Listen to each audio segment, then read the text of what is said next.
آئے گا چیف تو وہ ان کو یہ کام کرنے نہیں دے گا. تو ایک ان میں سے کون غدار ہے پھر جو اور محب الوطن نہیں ہے؟ آئی مین امپلیکیشن ڈائریکٹ ہے یار, یہ مطلب اس میں کوئی آئے بائیں شائے کی نہیں ہے.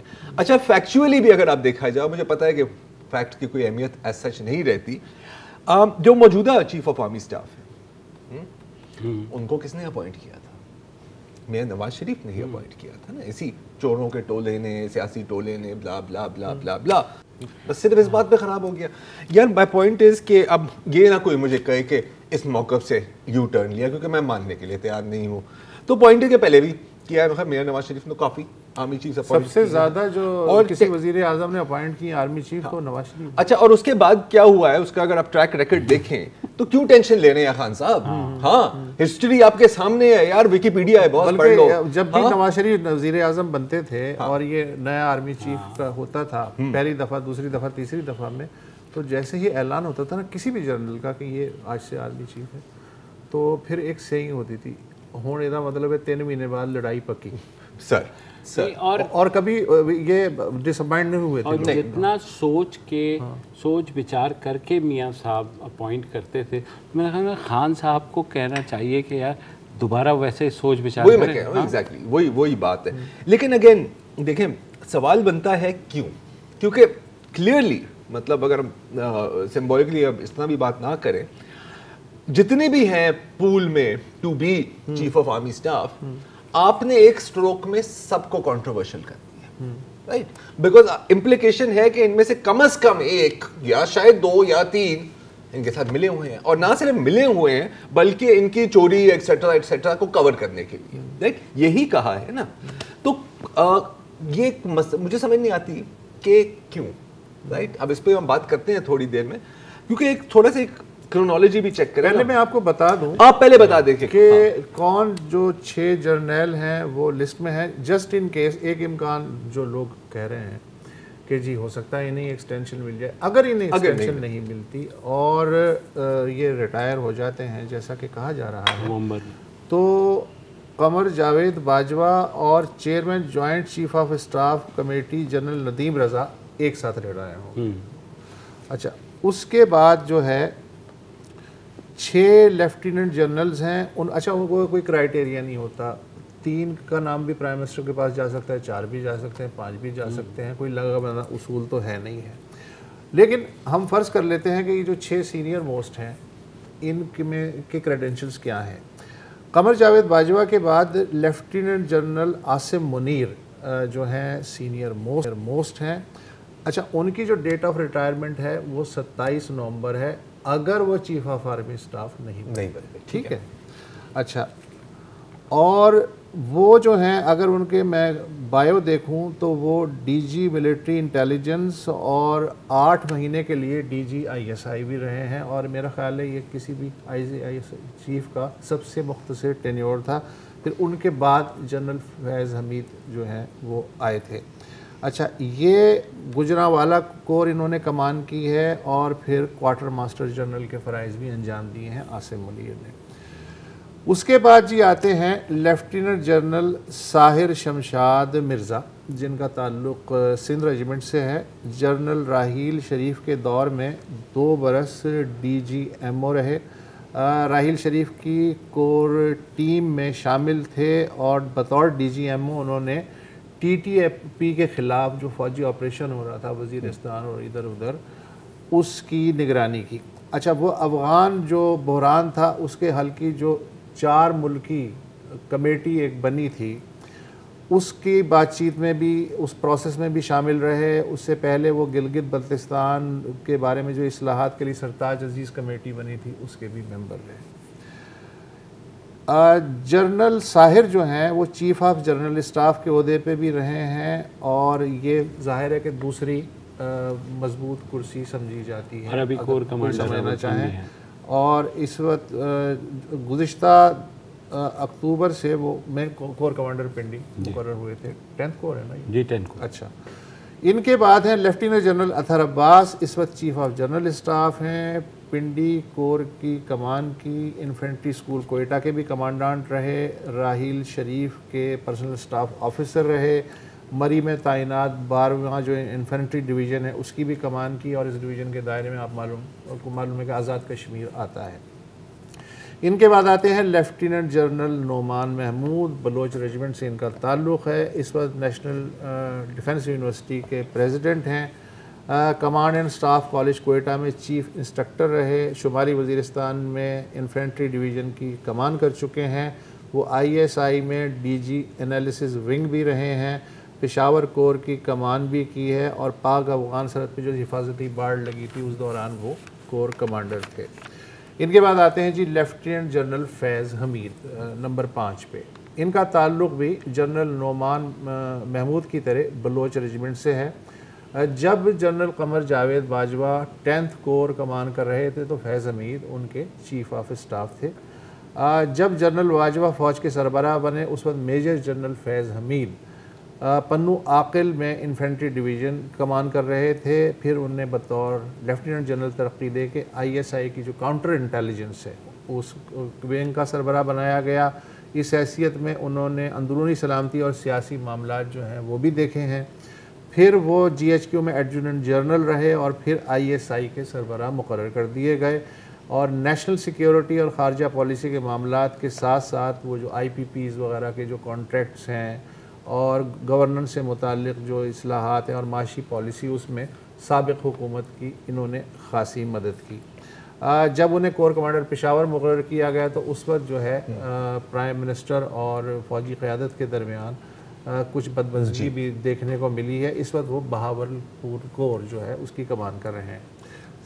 چھٹے جو ہیں جنرل وہ ہیں لیفٹیننٹ جنرل محمد عامر، ان کا تعلق آرٹلری ریجمنٹ سے ہے، اس وقت کور کمانڈر گجرانوالا ہیں، GHQ میں ایڈجوٹنٹ جنرل رہ چکے ہیں، اس سے پہلے لاہور میں 10th انفینٹری ڈویژن کی کمان کر چکے ہیں، چیف آف سٹاف سیکریٹریٹ میں بھی رہ چکے ہیں، اور صدر زرداری کے 2011 سے 13 تک ملٹری سیکریٹری بھی رہ چکے ہیں۔ تو عام طور پہ پروسیس یہ ہوتا ہے کہ جب یہ دیتے ہیں تو وزیر اعظم اپنی کیبنٹ سے مشورہ کرتا ہے، پھر کسی ایک نام پہ اتفاق ہوتا ہے، اور ساتھ میں جو آؤٹ گوئنگ چیف ہے اس کا ان پٹ بھی لیا جاتا ہے، پھر اس کے بعد فائنل ڈیسیجن لے کے صدر کو سمری بھیجی جاتی ہے۔ اللہ خیر سے۔ ابھی وقفہ لیتے ہیں جی، اور وقفے کے بعد ہم آپس میں یہی گفتگو کریں گے کہ عمران خان صاحب نے جو بیان دیا ہے، جو بال پھینکی ہے، اس سے وہ کیا اچیو کرنا چاہ رہے ہیں۔ وقفے کے بعد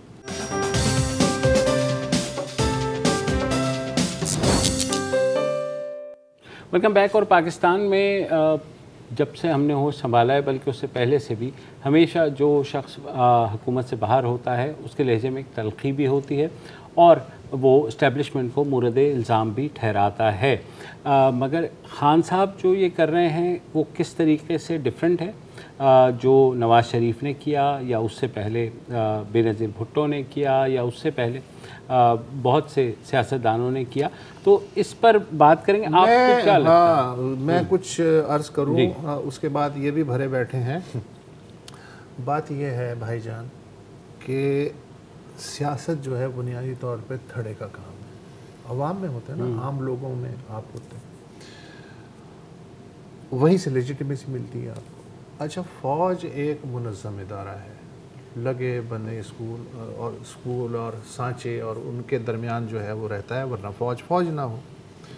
اچھا، جب آپ یعنی دوسرے فیلڈ میں آتے ہیں تو مسئلہ یہ ہے کہ جیسے آپ تھڑے پہ آئے، آپ نے شیروانی پہنی ہوئی ہے، لوگ آپ کی محلے میں عزت بھی ہے، ریپوٹیشن بھی ہے، سب آپ کو سلام بھی کرتے ہیں، لیکن پھر ہوتا یہ کہ جب آپ تھڑے پہ بیٹھ کے لونڈوں کے ساتھ تاش کھیلنا شروع کرتے ہیں، وہ بھی آپ کو انکل چچا جو بھی کہتے ہیں، پھر آہستہ آہستہ بے تکلفی ہو جاتی ہے، پھر اسی انکل کے ایک وہ جو ہے کندھے پہ ہاتھ، یار کیا بات ہے، کیا تم نے پاسا دیا ہے، اور فلانا، اور پھر رفتہ رفتہ بے تکلفی جو ہے اس میں جو ایک حجاب ہونا چاہیے یا جو ایک ضروری قسم کی ایک پروٹوکول ہونا چاہیے وہ ختم ہو جاتا ہے، اور پھر کسی دن کوئی شیروانی کھینچ لیتا ہے، کوئی کچھ کر لیتا ہے۔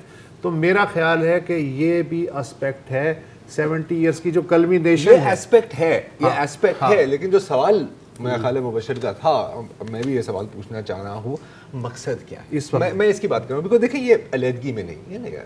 نومبر سے آپ سٹارٹ کریں تو دھیرے دھیرے درجہ حرارت کو بڑھاتا جاتا ہے. پہلے میر جعفر نیوٹرل کی بات ہوتی ہے, پھر آپ آتے ہیں مسٹر ایکس, مسٹر وائی پہ, پھر آپ کے اپنے چیف آف اسٹاف, رائٹ, وہ بھی chief of staff, right, interesting terminology.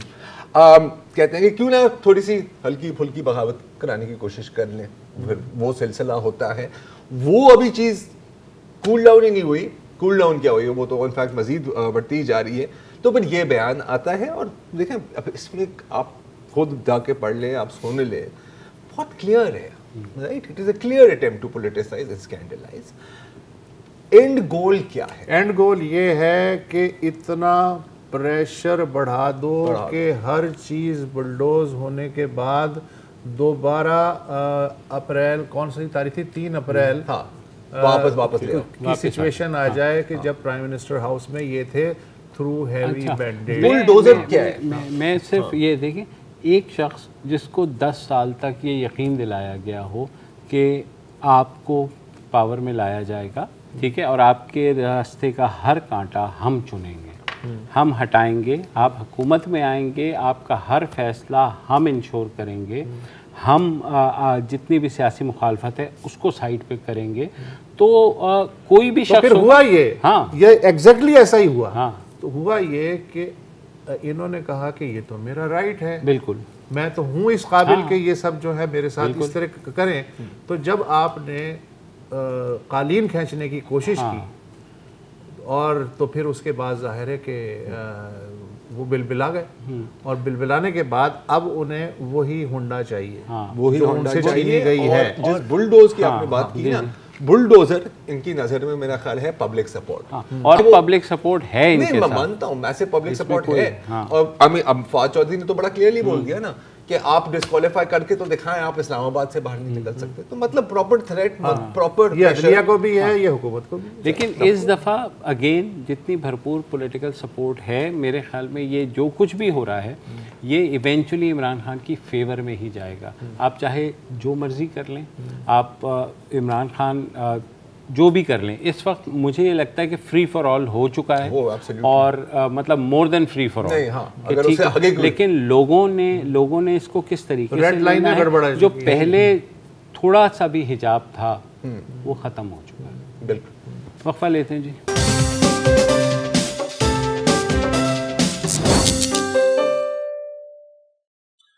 Welcome back.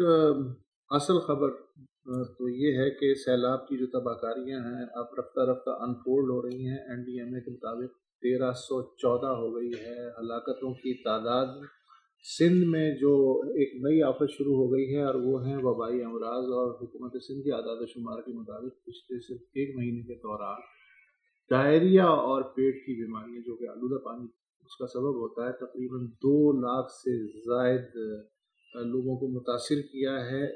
ان بیماریوں نے, اور ان میں ظاہر بچوں کی تعداد سب سے زیادہ ہے. اوپر کی طرف پانی کا دباؤ کم ہو گیا, پولٹری پہ سارا دباؤ آ گیا ہے, اور اس وقت جو مرکز ہے سب کی توجہ کا وہ میٹھے پانی کی جو سب سے بڑی جھیل کہلاتی ہے ایشیا کی, منچھر سیون کے نزدیک وہ ہے, جہاں اب مزید گنجائش نہیں ہے کہ وہ پانی لے سکے.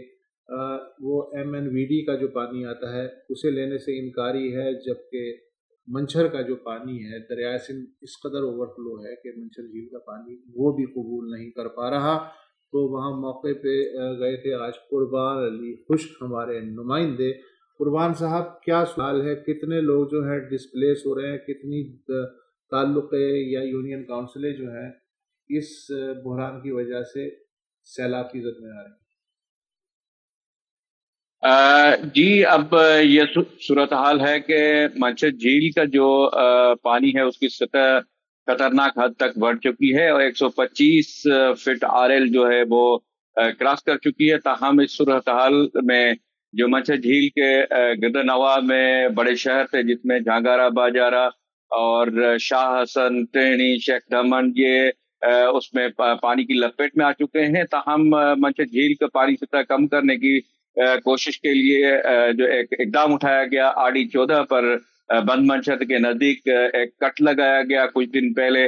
تو وہ پانی 5 یونین کاؤنسل ہیں تحصیل سیون کی، جس میں بوبک، آراضی، ڈل، پکا چنا، واہڑ اور یہ ہے جعفر آباد، یہ مکمل طرح اب زیرآب آ چکے ہیں. وزیر اعلیٰ سندھ سید مراد علی شاہ کے جو آبائی گاؤں ہیں واہڑ، وہ بھی ابھی پانی کی لپیٹ میں ہے. اور تاہم یہ صورتحال ہے کہ اس میں جو ہے ایئرپورٹ 7 شہباز ایئرپورٹ اور پارکو کی جو پمپنگ اسٹیشن ہے جس میں سارے ملک کو جو ہے سپلائی ہوتی ہے آئل، تو وہ بھی یہ زیرآب ہو چکے ہیں. اب تھوڑی دیر پہلے جو ہے یہاں پہ انٹس ہائی وے پہ بھی پانی آنا شروع ہو گیا ہے.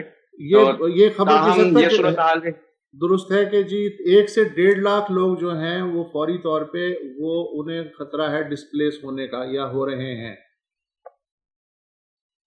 یہ تو ٹھیک ہے کہ 5 یونین کاؤنسل ہے، ان کی جو آبادی ہے وہ 1.5 لاکھ ہے. تو وہ یہ مکمل طرح 5 یونین کاؤنسل زیرآب آ چکی ہیں. اب ڈسپلیسمنٹ کچھ لوگوں کی 50% تو ہو گئی ہے یہ، اور مزید نقل مکانی جاری ہے. اب جو ہے کچھ گھنٹے پہلے جو ہے 9 بجے تقریباً میں منچھر جھیل پہ ہی تھا، وہاں پہ فاطی پشتے پہ 2 کٹ مزید لگائے گئے ہیں RD 52 اور RD 50 پہ. تو پانی کا بہاؤ مزید ان علاقوں میں جو ہے بہاؤ کر دیا گیا ہے تاکہ منچھر جھیل کے جو ہے پانی کی سطح کم کر دی جائے. تو اس صورتحال میں پانی جو ہے اس کا بہاؤ مزید آنے سے یہ 100 کلومیٹر کا اور جو رقبہ ہے یہ سارا پھر دوبارہ ایک اور منچھر جھیل جو ہے بن جائے گی، کیونکہ دریا سندھ کی پانی کی سطح جو ہے 7 کے نزدیک اوپر ہے تاکہ وہ پانی نہیں جا رہا وہاں پہ. تو اس لیے پانی کو یہ کچھ دن یہاں پہ اس کو گھماتے پھراتے رہیں گے تاکہ. بہت شکریہ قربان علی صاحب اپڈیٹ کرنے. اچھا، اب ہمیں جوائن کر رہے ہیں معاذ تنویر صاحب. پہلے بھی ہم نے بات کی تھی کچھ ہفتوں پہلے جب یہ جا رہے تھے، ان کی ریلیف آپریشن شروع ہو رہی تھی ہینڈز پاکستان کے ساتھ تعلق کے. معاذ صاحب، آپ کے کچھ پکچرز بھی بھیجی ہیں، آپ کے ساتھ واٹس ایپ پہ بھی رابطہ رہا ہے. آپ گئے ہیں دادو اور سانگڑ سے، ابھی آپ ہمیں بتا سکتے ہیں کہ اس وقت وہاں پر کیا پوزیشن ہے؟ کافی بری صورتحال ہے. مطلب اگر آپ اس کو کمپیئر کریں کہ اگر آپ الیکٹرانک میڈیا میں کیا دیکھ سکتے ہیں، سوشل میڈیا پہ کیا دیکھ سکتے ہیں، آن گراؤنڈ جو ہے سچویشن بہت ورسٹ ہے. مطلب اگر میں ایک واقعہ سناؤں کہ ایک کالی موری کا علاقہ ہے جو بند ہے دادو کے اندر، ادھر زیادہ ڈسپلیس لوگ ادھر موجود ہیں. تو ادھر جب ہم پہنچے تو ادھر ہماری وین کو روک دیا گیا، لوکل پاپولیشن نے ڈنڈے اور چھریاں لے کے آ گئے تھے. وہ یہ سمجھ رہے تھے کہ ہم حکومت کی طرف سے آئے ہیں اور بریچ کرنا ہے، لیکن ہم نے بتایا کہ ہم نے فلاحی ادارے سے آئے ہیں، ہم کام کر رہے ہیں یا یہ کر رہے ہیں، تو پھر انہیں ظاہر ہے پھر ہمیں آنے دیا. اس طرح آپ سوچیں ادھر سے لوگ کشتیاں لے کے ادھر واپس گاؤں جا رہے ہیں اپنے. کیوں جا رہے ہیں؟ کہ وہ یہ کہہ رہے ہیں کہ ہمیں ڈر ہے کہ اس بریچ کی وجہ سے ہمارا یہ جو ابھی ہمیں جو تھوڑی بہت زندگی ملی ہے یہ بھی ختم ہو جائے گی، تو ہم اس سے بہتر ہے اپنے گھر واپس چھت وت پہ جا کے ادھر رہیں. تو یہ صورتحال آپ سوچ سکتے ہیں. اچھا معاذ، اب اگلے روز یہ JDC الخدمت اور ایدی فاؤنڈیشن کی جو رہنما ہے وہ بھی بات کر رہے تھے میڈیا پہ. تو ایک بات کی جا رہی تھی کہ شاید اس وقت 5 سے 10% کی بات کی جا رہی تھی کہ صرف 10% سیلاب زدگان تک ریلیف پہنچی ہے. اب ظاہر ہے کہ میں صرف اس علاقے کی بات کر رہا ہوں جہاں پر آپ اپنی آنکھوں سے دیکھ کر آئے ہیں. کیا یہ سچ ہے؟ بالکل سچ ہے، کیونکہ میں جب ادھر گیا تو مجھے اب ظاہر ہے اس علاقے میں دادو کے اندر کین شاہ آ جاتا ہے، جو ہی آ جاتا ہے. ادھر کشتیوں کی ضرورت ہے، ابھی ریسکیو کی ضرورت ہے. ادھر صرف مجھے ایدھی کی بوٹ نظر آئی اس ٹائم پہ، گورنمنٹ کی مشینری موجود نہیں تھی. یہ جمعے کی بات بتا رہا ہوں، تو 2 دن پہلے 3 دن پہلے کی بات ہے. تو اس وقت تک کوئی موجود نہیں تھا، صرف ایدھی کی ایک بوٹ تھی، وہ کچھ 5-6 افراد کو ایک ٹائم پہ ریسکیو کر کے آتی تھی. تو اس کے بعد ہی پھر ہماری بھی ظاہر ہینڈس کی ایکٹیویٹیز بھی ادھر اسٹارٹ ہو گئی تھی، تو ہم نے بھی بوٹ سے اسٹارٹ آلموسٹ 500 لوگوں کا ریسکیو کر چکے ہیں ادھر. لیکن آپ بالکل صحیح کہہ رہے ہیں کہ صرف 10 to 20% لوگوں تک امداد پہنچ چکی ہے. اب میں یہ سوچ رہا تھا کہ اپنے ٹیم سے بھی ڈسکس کیا کہ اتنے امدادی کیمپس اور اتنی سب چیزیں جو کراچی سے سرگرمیاں جاری ہیں، ان کا امداد جا کہاں رہی ہے. اچھا یہ بہت اچھا سوال ہے. ہاں دیکھیں نا کتنی مضحکہ خیز صورتحال ہے کہ جیسے آج حکومت نے اعلان کر دیا کہ جی امدادی رقم بڑھا کے 72 ارب روپے کر دی گئی. اب بھائی یا وہ جب پہنچ ہی نہیں رہے آپ 300 ارب کر دیں. بالکل. تو یہ جا کر رہی ہے. اچھا، یہ بہت ایک اچھا سوال ہے، کوئی جواب ہے؟ جی میرا تو یہ خیال ہے، دیکھیں ایک تو لیک آف کوآرڈینیشن ہے between relief organisation, between the government اور relief organisation, between PDMA NDMA، بہت لیک آف کوآرڈینیشن ہے. جب تک آپ کو پتہ نہیں ہوگا کہ آپ نے فرض کریں ہینڈز نے ایک